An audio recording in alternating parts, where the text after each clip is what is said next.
Hello. How we doing? Are we good? Good stuff. As a comedian, I tend to shy away from labels, but sometimes it's impossible. People have been asking me recently to categorise myself. And to answer them, I say, I'm Sam Smith, stand-up comedian / drag act. It's not because I wear women's clothing. No. It's because my act fucking drags. Yeah, you're laughing now. Give it 6.5 minutes. That'll all change. I almost didn't get to stand-up, though, because of conflicted advice from my parents, right? My mum said laughter is the best medicine. Yeah. And my dad said laughter is contagious. So for a long time, I was conflicted. As you would be. Not as bad as my brother, though. He's a doctor now, though, so that advice went way worse for him. I feel before we go any further, I should tell you, though, I am a compulsive liar. Don't believe a word I say. But it is lovely to be here in Manchester. For this, my 10,000th gig. Yeah, we're going to get plastered afterwards. Not really, that's a lie.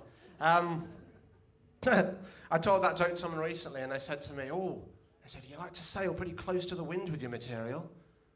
And I said, yeah, I do. It's the best way to sail. If you're not sailing close to the wind, you're doing it wrong. I'm no maritime expert, but if you're not sailing close to the wind, you're basically adrift. You're a Sunday sailor, to coin a phrase. The only way I could see that making any sense is if someone like Ellen MacArthur uses it to try and dissuade her rivals, right? You know, she goes up to a couple of people in the pub. I heard you were thinking about doing a round-the-world voyage. A little bit of advice for you. Don't be sailing too close to the wind. Huh? That Mother Nature could be a right bitch when she wants to be. Word to the wise, keep it under your hats though, guys, yeah? That's the only way I can see that making any sense. Maybe it's just me. Recently, though, I decided to get one of these neck tattoos. Check that for a segue. Decided to get one of these neck tattoos recently. Normally, you see them on the necks of quite hard men. They say things like mother or Shaniqua. Right? Mine said Magaluf. Right? You might think, why get Magaluf? That's a bit. There is method behind the madness, though, because when I go to the barber, right, and he asks me where I've been on holiday, all I need to do to save myself the bother of small talk, even, is just to incline my head forward ever so slightly. And it works a treat, but it is a bit of a double-edged sword, though, because my girlfriend, Kavos, she thought I was having an affair, so we broke up. But thank you, it's not real, it's fine. But just for comic effect. I bounced back, though. I started seeing a new girl, Falaraki, her name is. I have to say, Falaraki, she is an absolute animal in the bedroom. The things she does. The other day, she took a shit in my wardrobe. Yeah, as a rule, I don't rely on the soft furnishings. As a result, I've learned that the hard way. But me and I don't know if they've come to Manchester yet, I don't know if they've hit Manchester, but me and Falaraki stayed in one of these themed hotels recently. One of these themed hotels. If you've not heard of them, basically each room has a different theme to it. You've got your Wild West room, you've got your caveman suite. We got the medieval suite. And I have to say, I wasn't really expecting much, but I was impressed. It was accurate down to the finest detail. Yeah, we had to shit in a bucket and throw out the window. And we got a collar off on the water supply. So Falaraki was loving it. She was in her element. Me, not so much. Still better than Premier Inn, though. So, swings and roundabouts. Recently as well, I've been having trouble with cats in my garden. I've just bought my first house. And, yeah, cats in my garden. I've been asking people for advice. And apparently these all work. If you're not laughing with me, you're learning. So there we go, something to take away. Apparently these all work. Eggshells, crushed up eggshells work. Sprinkle them around your garden. Use tea bags. Chili powder, if you've got any sadists in. Chili powder, they all apparently work. Basically, any old tat you can find lying around your kitchen. Right? Which is great for me, because I keep landmines in my kitchen. And they work a fucking treat. It's raining cats and, well, just cats, just bits of cats. I'm joking, I don't really use landmines. It's obviously I used high velocity rifles, they work better. Again, not laughing, you're learning.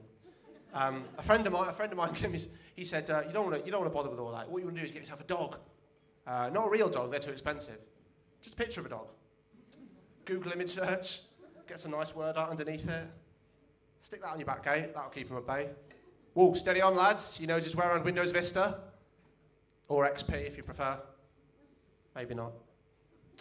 But I felt lied to, right? Because cartoons sort of fed me this bullshit. Because up until now, I thought cats were these kind of, you know, wacky creatures that dressed like pimps and lived in bins. Apparently, it's not the case. I missed the episode of Top Cat where Officer Dibble issues him with an £80 on-the-spot fine for public indecency.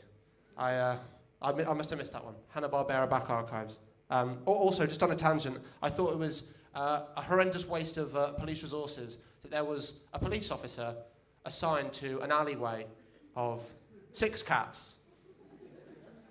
Was that just me, or was that was strange? That was very odd. Very strange indeed. But no, there was that. But recently I found out someone at work, someone I work with, every year without fail, they give their cat a birthday card. Every year. They don't just give it to the cat, they send it. For some reason, they feel the need to involve Royal Mail in their web of insanity. I don't know why this is. She says she loves the cat more than anything else in the world, which I know for a fact is bullshit, because she sends it second-class post. Can't even be bothered forking out for a first-class stamp for this creature. She puts a £5 in the card as well. Presumably so the cat can go and buy itself something nice. I saw your collar was looking a bit tatty. You get yourself down to Pets at Home, buy a new one. It's on me. It used to be a tenner, but obviously we are in the middle of a recession, and we all have had to tighten our belts or collars, as the case may be. Recently, though, I did obtain her address, and I thought I'd send her a letter of my own. So, if you'll indulge me. Names have been changed to protect the identities of the innocent, by the way. Dear Julie, her name's Julia, so we're fine. Dear Julie, I'm sorry it's taken me so long to reply to all of your birthday cards. It's hard to hold a pen in my paws. And every time I tried to get a bird to teach me, I ended up killing it.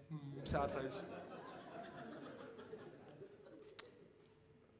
Thank you for the money you sent, though I have a confession to make. I didn't spend that money on new collars. I used it to buy cheap catnip and pay off my gambling debts. Please, don't be too hard on me. Top Cat glamorised that lifestyle for us all, and I am seeking professional help. Next time we pass on the hallway, I'll be sure to give your legs an extra hard rub. And I promise not to come into the bathroom when you're having a shit and just stare at you for no reason. Yours lovingly, Tibbles. I've not seen her in work since, which I can only assume is a good thing. I'm just going to leave you on a bit of a sour note now, ended in tragedy with me and Falaraki recently. I know you were desperate to find out how that one ended. Ended in tragedy. We were out fell walking in the Lake District, and she slipped and fell down a crevasse. It was her own fault, she wasn't wearing the right walking shoes. These things that happen. She slipped and fell down a crevasse, and me being quick thinking, I plunged my hand over and I grabbed her by one hand, and using all my, my mighty strength, as you can see. The neck tattoo helped psychologically. I pulled her back in gradually, and I almost had her back at the top, looking into her eyes, and I suddenly remembered something someone had said to me years ago. It's weird how these things pop into your head. They said to me, if you love someone,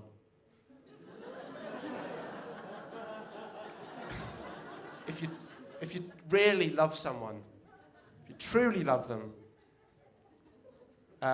you should let them go. Now, I've got the court hearing next week. I will let you know how that goes. But in the meantime, you've been lovely. I've been Sam Smith. Thank you very much. See you again.